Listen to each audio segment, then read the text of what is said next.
I'm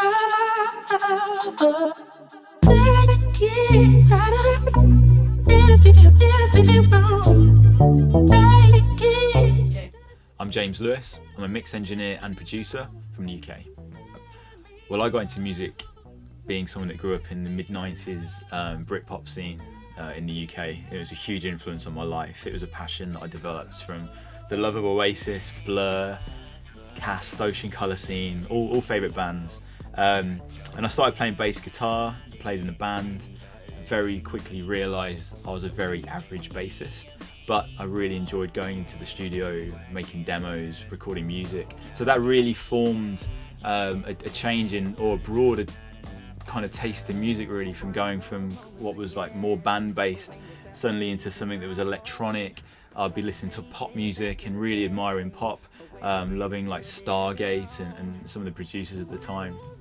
And then I got started because I knocked on the door of a studio in Liverpool looking for an assistant's job, and I was really lucky to meet Mike Crossy, who was producing there at the time, and for a number of years I assisted and engineered him. And really what of the many things Mike taught and showed to me, he really ingrained an appreciation for performance, for musical performance from the artist, and getting the energy and getting that on tape to make something compelling and exciting. So that's really my formative period in music and where I came from. Well, one of the key skills I believe in being a mix engineer is not just the technical side, but it's also the communication with the artist, the label, the management of your clients. And that's particularly relevant because you will come across people in your career that are very skilled and very particular at being able to articulate their ideas, or if it's a recall note on a mix, and they can be quite specific.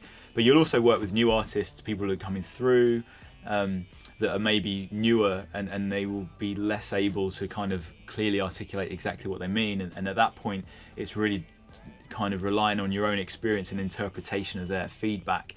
Well, my advice to people coming through, particularly in today's culture where there's a lot of music being made on laptops and people are making real great use of the amazing tools and software and DAWs available, I think to push ahead with that and really get to know those programmers really well, but at the same time spend as much time listening and going to shows and watching live music and watching musicians play, because I honestly believe a blend of those two skill sets is going to be what will give you a sustainable longevity in your career.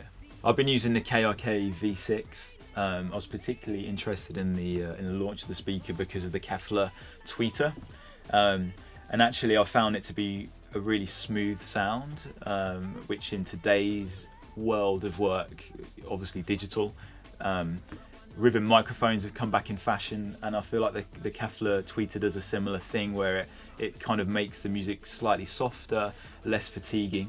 KRK is a very well-known brand within the industry, and I like products like that around the studio because I sometimes think it instills confidence within your clients when they see those names, and I like the yellow cones.